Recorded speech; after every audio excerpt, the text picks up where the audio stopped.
ஸ்ரீ கர்க சம்ஹிதை துவாரகா காண்டத்தின் 7ஆம் அத்தியாயம்.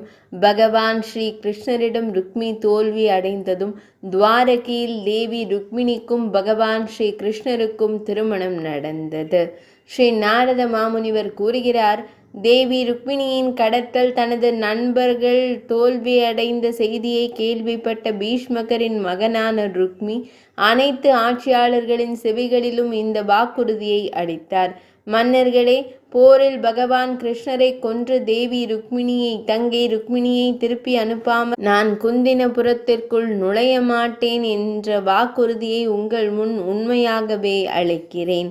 இதை கூறிய பிறகு அந்த பெரிய போர் வீரன் திடமான மற்றும் கருப்பு நிறத்தில் இருந்த தெய்வீக கவசத்தை அணிந்திருந்தான். அதை காணும்போது அது நீல மேகங்களால் ஆனது போல் தோன்றியது.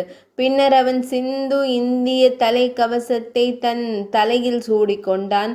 சௌவீர நாட்டால் செய்யப்பட்ட அழகான வில், வாள் மற்றும் லாட் நாட்டால் செய்யப்பட்ட 2 அம்பரா தூணிகள், மிலேச்ச நாட்டால் செய்யப்பட்ட வாள், குடஜ் நாட்டால் செய்யப்பட்ட கேடயம், ஏதாரின் பெரும் சக்தி, குஜராத்தின் கதாயுதம், வங்காளத்தின் பாரி, கொங்கண நாட்டால் செய்யப்பட்ட கையுறை ஆகியவற்றை அணிந்து உடும்பு தோலால் செய்யப்பட்ட அங்குலித்ரானை விரல்களில் கட்டி கிரீடம், ரத்தின செவியணி மற்றும் தங்க கவசத்தால் அவன் அலங்கரிக்கப்பட்டான்.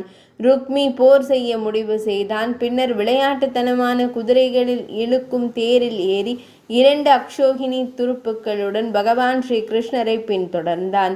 எதிரிப்படை மீண்டும் நெருங்கி வருவதை கண்ட வலிமை மிக்க பலராம சுவாமி யாதவ படையுடன் போர்க்களத்தில் அவர்களை எதிர்கொண்டார்.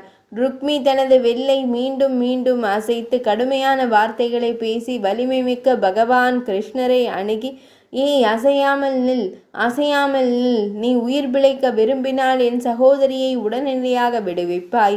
இல்லையெனில் நான் உன்னையும் உன் படையையும் இப்போதே யமலோகத்திற்கு அனுப்புவேன். உன் குலம் மன்னன் யயாதியால் சபிக்கப்பட்டது. நீ மாடு மேய்ப்பவர்களின் எஞ்சிய உணவை உட்கொள்கிறாய். நீ ஜராசந்தனை கண்டு பயந்து காளையவனனுக்கு புறமுதுகு காட்டி ஓடிவிட்டாய். இதை கூறி அவர் தனது அம்பரா தூணியிலிருந்து ஒரு அம்பை எடுத்து அதை தனது வில்லில் வைத்து அதன் காதில் இழுத்து பகவான் ஸ்ரீ கிருஷ்ணரின் மார்பில் குறிவைத்தார்.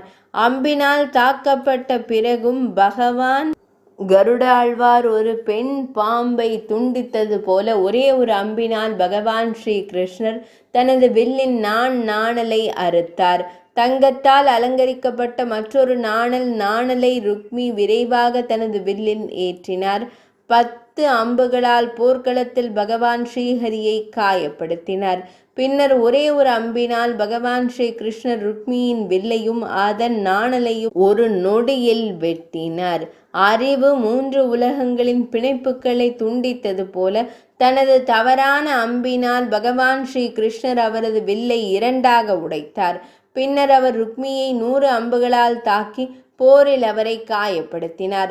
வில் வெட்டப்பட்ட பிறகு விதர்ப்ப இளவரசர் ஒரு முனிவர் மகாசக்தியை அறிவியல் நோக்கங்களுக்காக பயன்படுத்துவது போல பகவான் ஸ்ரீஹரியின் மீது ஒரு ஒளிரும் மகாசக்தியை ஏவினார். கதாக்ரஜர் ஒரு மகாசக்தியை தனது கதையால் தாக்கி அதை 2 துண்டுகளாக உடைத்தார். அந்த உடைந்த சக்தி இளவரசனான ருக்மியின் தேரோட்டியை கொன்றது. கௌமோதகி என்ற பெயரிடப்பட்ட இறைவனின் வலிமை மிக்க கனமான கதாயுதம் இளவரசனான ருக்மியின் தேரின் மீது விழுந்தது. அதன் குதிரைகளுடன் சேர்ந்து இடியால் உடைந்த மலையை போல நசுக்கியது. பின்னர் பீஷ்மக மன்னரின் மகனான இளவரசன் ருக்மியும் தனது கதாயுதத்தை பகவான் ஸ்ரீஹரியின் மீது வீசினார். ஆனால் பகவான் மீண்டும் தனது சக்கராயுதத்தால் அவரை நசுக்கினார். தங்க கவசத்தால் அலங்கரிக்கப்பட்ட வலிமைமிக்க ருக்மி வங்காள வட்டத்தை தனது கரத்தில் எடுத்துக்கொண்டு போர்க்களத்தில் ஒரு மேகம் போல கர்ஜித்து பகவான் ஸ்ரீஹரியின் தோளில் அடித்தார். வட்டத்தால் தாக்கப்பட்ட பிறகும் மலர் மாலையின் தாக்கத்தை பொருட்படுத்தாத யானை போல இறைவன் அசையாமல் இருந்தார். போர்க்களத்தில் அதே வட்டத்தால் ருக்மியை தாக்கினார். வட்டத்தால் தாக்கப்பட்ட ருக்மி சற்று வருத்தமடைந்தார். பின்னர் போர்க்களத்தில் அவர் தனது கேடயத்தையும் வாளையும் எடுத்து மாதவனை கண்டித்தார். இறைவன் தனது வாளால் தாக்கி அவரது கேடயத்தையும் வாளையும் துண்டித்தார். வாளின் முனை ருக்மியின் தலை கவசத்தையும் பெரிய கவசத்தையும் உடைத்தது. அவரது கையுறைகளும் துண்டிக்கப்பட்டன. அந்த போரில் ருக்மியின் கையில் ஒரு வாள் முஷ்டி மட்டுமே இருந்தது. அந்த நிலையில் பகவான் ஸ்ரீஹரி தன் கரங்களால் தன் அருகில் வந்த ருக்மியை பிடித்து தரையில் வீசினார். மான் மீது சவாரி செய்யும் சிங்கத்தை போல அவர் மீது பாய்ந்து கோபத்துடன் நந்தகம் எனும் கூர்மையான வாளை கரத்தில் எடுத்தார். பகவான் ஸ்ரீ கிருஷ்ணர் தனது சகோதரனை கொல்ல தயாராக இருப்பதைக் கண்டு தேவி ருக்மிணி பயந்து தனது நாயகரின் பாதத்தில் பணிந்து விழுந்தாள். அந்த கற்பு மற்றும் நல்லொழுக்கமுள்ள இளவரசி சோகமான குரலில் கூறினாள். தேவி ருக்மிணி கூறினார், எல்லையற்றவரே, தேவர்களின் இறைவனே, பிரபஞ்சத்தின் அதிபதியே, யோகங்களின் அதிபதியே, உமது சக்தி கற்பனைக்கும் எட்டாதது. நீர் இந்த பிரபஞ்சத்தின் பாதுகாவலர். ஆகையால் கருணை பெருங்கடலே, சால் போன்ற பெரிய கரங்களை கொண்ட என் சகோதரனை கொல்வது உமக்கு நியாயமில்லை. அரசரே, தேவி ருக்மிணி பயத்தில் அழுததால் அவள் வாய் துக்கத்தால் வறண்டு போனது. அவள் தொண்டை அடைத்தது. தனது மையல் நாயகியான தேவி ருக்மிணியை இப்படிப்பட்ட நிலையில் கண்ட பகவான் ஸ்ரீஹரி ருக்மியை கொல்லாமல் தடுத்தார். பின்னர் தனது இடுப்பில் கட்டப்பட்டிருந்த கூர்மையான வாளை பயன்படுத்தி பகவான் ஸ்ரீஹரி ருக்மியின் தாடி மற்றும் மீசையின் பாதியை மலித்தார். அப்போது பலராம சுவாமி 2 அக்ஷோகினி படைகளை தோற்கடித்து தனது வீரர்களுடன் வந்தார். ருக்மி கட்டப்பட்டிருப்பதை துயரமாகவும் அழகின்மையாகவும் கண்டார். அவரது இதயம் பரிதாபத்தால் நிறைந்தது. அவரை அவிழ்த்துவிட்டு பலராம சுவாமி பகவான் ஸ்ரீஹரியை கடிந்து கொண்டு, கிருஷ்ணா, தாம் தவறு செய்து விட்டாய். இது பொது கண்டனத்திற்குரிய செயல். ஒருவர் தனது மனைவியின் சகோதரர்களுடன் இப்படி கேலி செய்யக்கூடாது என்று கூறினார். பாயின் இந்த நிலையை குறித்து நீங்கள் சிதைத்த ருக்மிணி கவலை கொள்ளும் போது உங்களுக்கு என்ன கூறுவாள்? பகவான் ஸ்ரீ கிருஷ்ணரிடம் இதனை கூறி அவர் தேவி ருக்மிணியிடம், கல்யாணி, நீ துக்கப்படாதே, க்ஷமித்துக்கொள், ஆரோக்கியமாக இருப்பாய்.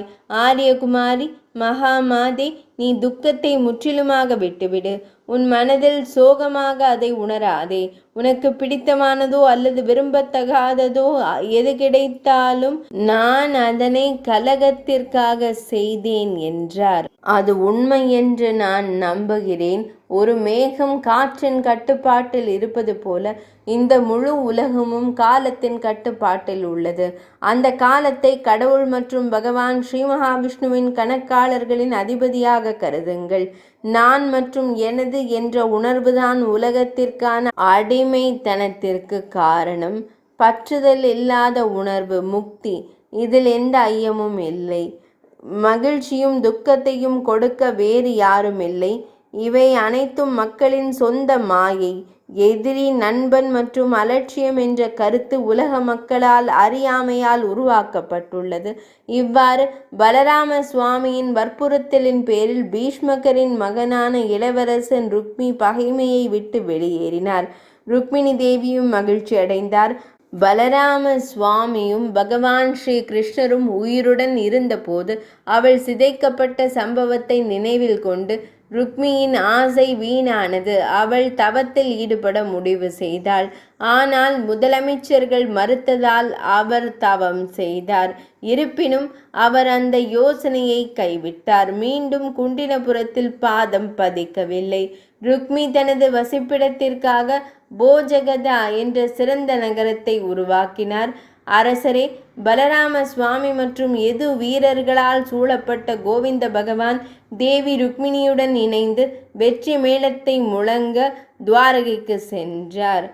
ஒரு பெரிய கொண்டாட்டம் நிகழ்ந்தது.